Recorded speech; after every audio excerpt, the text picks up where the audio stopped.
ہمارے علماء نے بالعموم اسلام کو مذہب کی حیثیت سے تسلیم کر لیا اور سارا ایمفیسس اسی پر ہے، عبادات پر ہے، سنتوں پر ہے، اور ساری چیزیں جو ہیں انہی پر ہے، باقی نظام کی بات تو نہیں کرتے، اللہ کی حکومت قائم کرنے کی بات نہیں کرتے۔ ہمارے جو مدارس چلے آ رہے ہیں ان کی تاریخ بھی یہی ہے۔ باقی بعض علماء نے کہا تھا انگریزی عہد میں کہ ہمیں مسلمانوں کو کوئی ایسا کام نہیں کرنا چاہیے کہ ہمارے انگریز حکمرانوں کو تشویش ہو جائے، کیونکہ انہوں نے ہمیں مذہبی آزادی دے رکھی ہے۔ اس پر فقرہ چست کیا تھا اقبال نے، ملا کو جو ہے ہند میں سجدے کی اجازت، ناداں یہ سمجھتا ہے کہ اسلام ہے آزاد۔ اسلام کہاں آزاد ہے؟ کہاں اسلام کا قانون؟ کہاں اسلامی حدود؟ کہاں اسلامی تعزیرات؟ کہاں اسلام کا نظام؟ سود بدترین گناہ ہے، اس سے بڑا کوئی گناہ ہے ہی نہیں، اس پر سارا نظام چل رہا ہے، کہاں اسلام؟ یہ تو مذہب ایک حیولہ ہے، مذہب ہے، اس میں عبادات ہیں، عقائد ہیں، ٹھیک ہے، اور رسومات ہیں، عیدین بھی منانی ہے، اگرچہ ہم نے ایک تیسری عید کا بھی اضافہ کر دیا ہے جس کا کوئی ثبوت صحابہ سے نہیں ہے، سلف صالحین سے نہیں ہے۔ عید الاضحیٰ، عید الفطر، عیدین ہے، مناؤ، بچوں کا عقیقہ کرو، شادی ہوگی تو ایجاب و قبول ہوگا، کوئی فوت ہوگا اس کو دفن کیا جائے گا، کفن دیا جائے گا، یہ سارے کام کرو۔ اس کی آزادی آج کی دنیا بھی آپ کو آزادی دیتی ہے، کرو۔ بدترین دشمن اسلام کے وہ بھی آزادی دیتے ہیں، کرو۔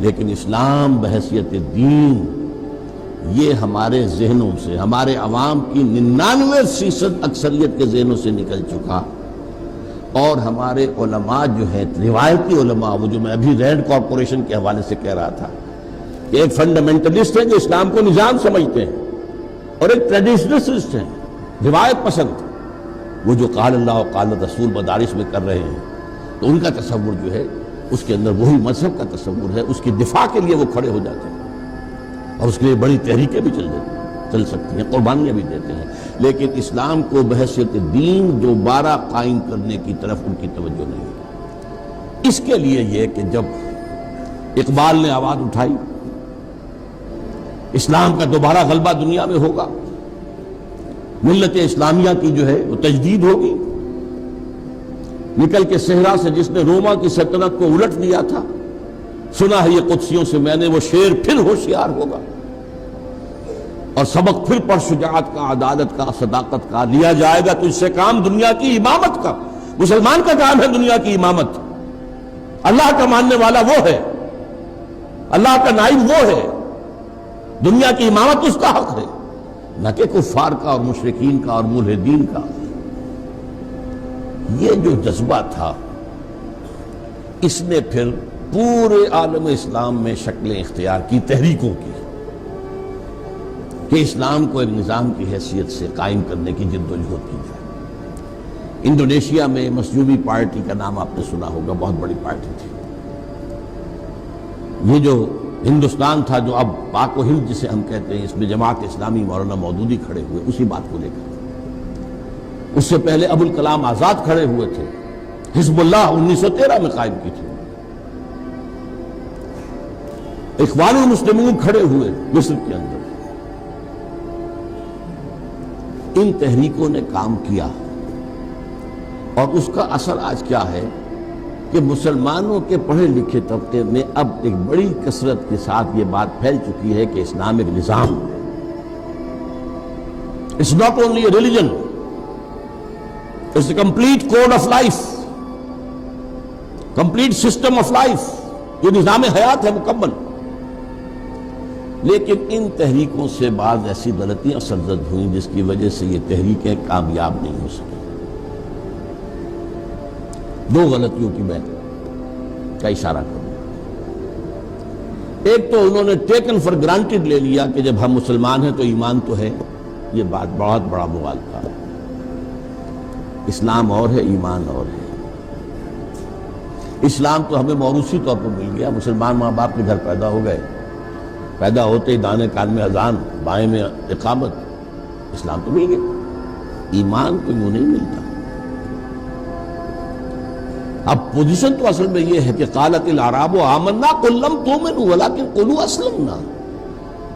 یہ بدو کہتے ہیں کہ ہم ایمان لے آئے، نبی ان سے کہیے تم ایمان ہرگز نہیں لائے ہو، بلکہ یوں کہو کہ مسلمان ہو گئے ہیں.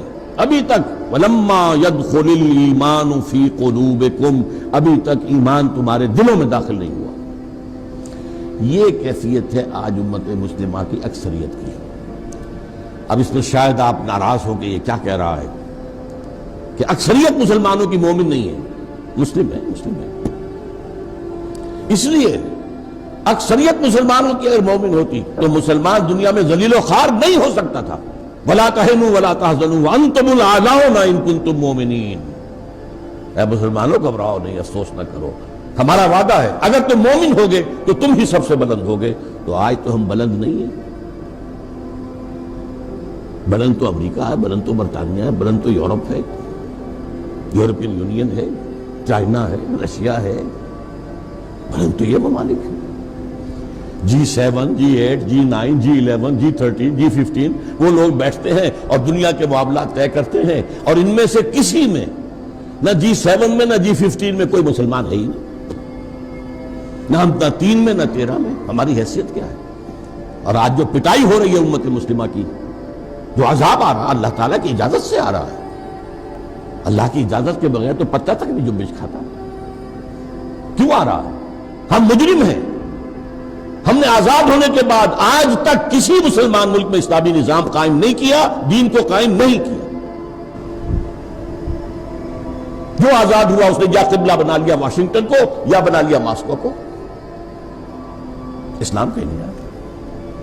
تو ہم اللہ کے مجرم ہیں. یہ سزا اللہ کی طرف سے ہمیں مل رہی ہے، اور یہ سزا تو جاری رہے گی جب تک کہ اسلام کو ایک نظام کی حیثیت سے قائم کر کے ہم دنیا کے سامنے نمونہ نہ پیش کر دیں اور ہم دنیا کو دعوت نہ دے سکیں. Come and see with your own eyes, this is Islam.